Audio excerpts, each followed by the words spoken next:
রবিবারের দুপুর মানে সব বাড়িতেই কিন্তু একটু স্পেশাল রান্না। আমার বাড়িও ব্যতিক্রম না। সকাল থেকে শাশুড়ি মায়ের আবদারে সৌরভ গেছে চিকেন আনতে। আজকে একটু চিকেন কষা হবে।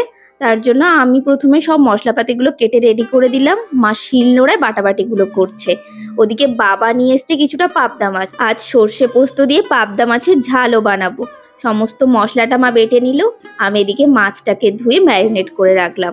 আজকে সৌরভ বলে গেছে ও আজকে চিকেনটা রান্না করবে, কিন্তু জানি না ও কতটা কি করে উঠতে পারবে। রবিবার দিন ওর খুব ব্যস্ততায় কাটে। ওই অর্ধেক হয়তো করবে, তারপর হয়তো আবার চলে যাবে। ওই জন্য সমস্তটা আমি রেডি করে রাখছি। ও এসে তারপর রান্নাটা করবে। আজ হয়েছে আরেক কাণ্ড। দুবার আনতে হয়েছে চিকেন। ওকে প্রথমে বলা হয়েছে অল্প করে চিকেন আনতে, অল্প বলেছি বলে 500 চিকেন এনেছে। ওটা ওর একারই লাগবে। আবার গিয়ে তাই আবার 500 চিকেন আনলো।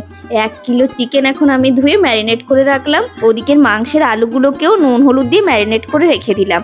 সমস্তটা গোছানো হয়ে গেছে। এবার একদিকে ভাত বসিয়ে দিয়েছি, আর একদিকেও মাংসটা রান্না করছে। আলুটা ভাজতে দিয়ে দিল।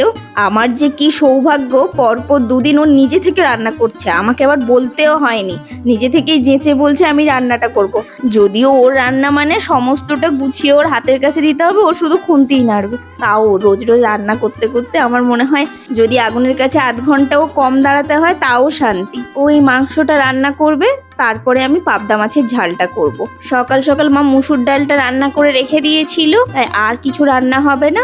মুসুর ডাল, পাবদা মাছের ঝাল আর মাংসের ঝোল, ব্যাস এইটাই আজকে রান্না হবে। ওর এদিকে চিকেনের মশলাটা কষানো হয়ে গেছে। এবার চিকেনটা দিয়ে দেবে। চিকেনটা দিয়ে এবার ভালো করে কষতে থাকবে। কষানো শুরু করে একবার ঢাকনা দিয়েই ও চলে গেছে। এবার বাকি কষানোটা আমাকেই শেষ করতে হবে। ওদিকে কষাতে থাক, আমি এদিকে তাওয়াটা বসিয়েছি।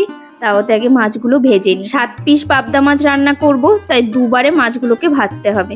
আজকে মাছটা একটু কড়া করে ভেজেছি।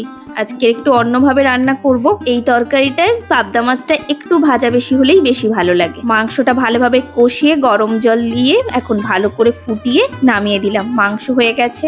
ওইদিকে কড়াই বসিয়ে মাছের ঝোলের জন্য কাঁচা লঙ্কা, কালো জিরে আর অল্প একটু কুচনো পেঁয়াজ, নুন, হলুদ আর লঙ্কা গুঁড়ো এবার সবটাকে ভালো করে ভেজে নিয়েছি। ভেজে নেওয়ার পর দিলাম সর্ষে পোস্ত বাটাটা। আমার সাদা সর্ষে আর কালো সর্ষে মেশানো থাকে, তাই ওটা 1 চামচ নিয়েছি, পোস্ত 1 চামচ নিয়েছি। নাহলে আলাদা আলাদা করে 1/2 চামচ সাদা সর্ষে, 1/2 চামচ কালো সর্ষে নিয়ে নেবেন। এবার জল দিয়ে ভালো করে ওটা ফুটিয়ে অল্প একটু চিনি আর কাঁচা সর্ষের তেল দিয়ে নামিয়ে দিয়েছি। খাওয়ার সময় আম কেটে নিয়েছি। ব্যাস এবার জমে যাবে খাওয়া দাওয়া। আজ তাহলে আসি। অসংখ্য ধন্যবাদ ভিডিওটি দেখার জন্য।